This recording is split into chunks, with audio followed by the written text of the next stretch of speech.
시청자 여러분 안녕하십니까. 아침부터 구름이 많이 껴서 우중충한 날씨입니다. 그렇다고 마음까지 우중충해서는 안 되겠습니다. 오늘은 검찰 소환 조사받는 전직 대법원장이라는 제목으로 말씀을 드리겠습니다. 검찰이 지난 23일 김명수 전 대법원장을 소환 조사했다고 합니다. 2023년 9월 6일 임기 6년을 마치고 물러난 지 거의 1년 만입니다. 전직 사법부 수장이 검찰 조사를 받는 것은 사법농단 사건으로 조사받은 양승태 전 대법원장에 이어서 두 번째라고 합니다. 검찰은 지난달 김 대법원장에게 피고발인 신분으로 출석해서 조사를 받으라고 통보한 바 있습니다. 김 대법원장이 고발된 지 3년 5개월 만입니다.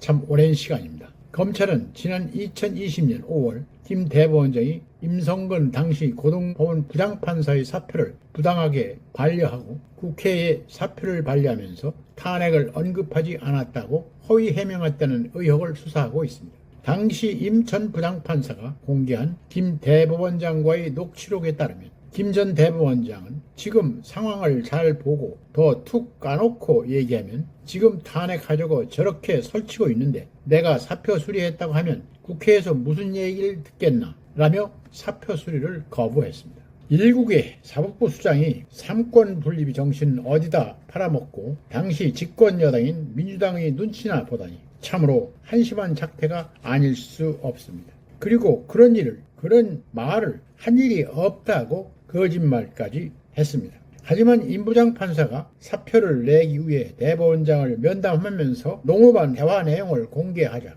대법원장이 거짓말을 하고 있다는 것이 백일하에 드러났던 것입니다. 대법원장의 거짓말은 그 자체로 수치스럽고 불명예가 됩니다. 법관이라는 직업 자체가 일상을 거짓말에 노출된 상태에서 무엇이 거짓말이고 무엇이 진실된 것인지를 가려내는 것을 그 본연의 과제로 삼고 살아가는 것이라고 해도 과언이 아닙니다. 그런 법관들의 수장이 거짓말을 했다면 그 자체로서 불명예이고 사법부에 대한 국민의 신뢰를 잃게 되는 것입니다. 그런데 그런 사람이 어찌 대법원장 자리를 6년 동안이나 차지하고 있을 수 있었을까? 참으로 낯도 두꺼운 사람입니다.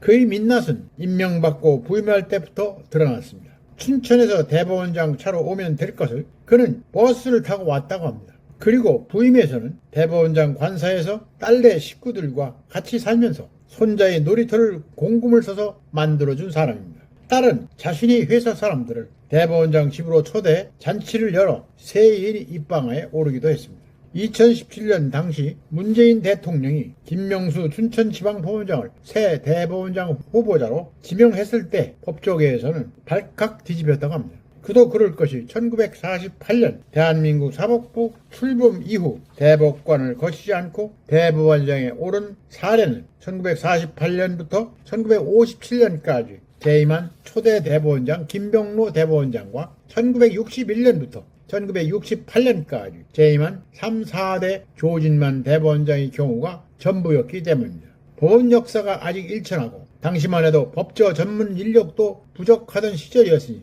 두 사람의 인선은 어느 정도 이해가 갑니다. 그러나 지금은 그때와는 달리 전직 대법관이 수두룩하고 현직 대법관도 13명이나 있던 때인데 일선 지방법원장이 이들을 전부 제치고 대법원 최고 지위에 올랐다니 그거야말로 파격이 아닐 수 없습니다.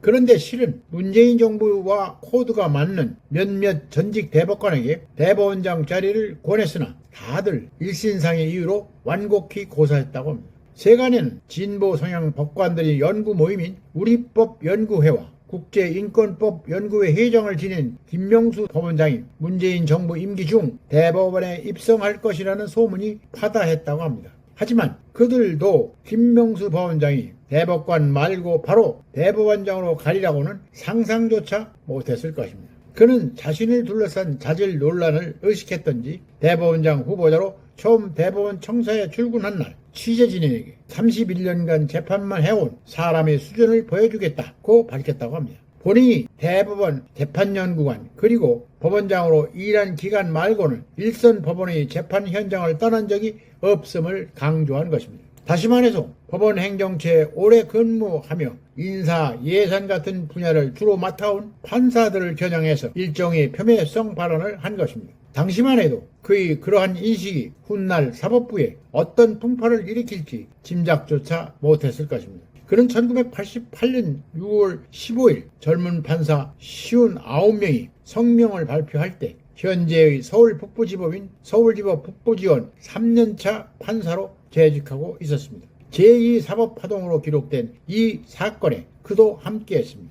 법관들은 당시 사법부 수장 등 대법원의 면모를 일신해야 한다고 주장했습니다. 서명한 판사는 전국에서 430여 명이나 됐습니다. 전두환 정권 말기인 1986년에 취임해 2년 남짓 근무 중인 김용철 대법원장은 용퇴를 했습니다. 그러면서 성명서를 읽고 사법부에 대한 충정을 느낄 수 있었다면서 대래 소장 법관들을 격려한 바가 있습니다. 김명수 전 대법원장은 분명 공과가 있지만 공보다는 과가 훨씬 많은 것으로 기록될 것입니다. 그는 무엇보다도 헌법상 사법부 독립의 출발점인 법관 인사에서 우리법 연구회와 국제인권법 연구회 출신 법관들을 중용하는 심각한 편파적 인사권을 행사했다는 데 비난을 면치 못할 것입니다. 그야말로 다시는 경험해 보고 싶지 않은 판사입니다. 오늘은 여기까지입니다. 끝까지 시청해서 감사합니다.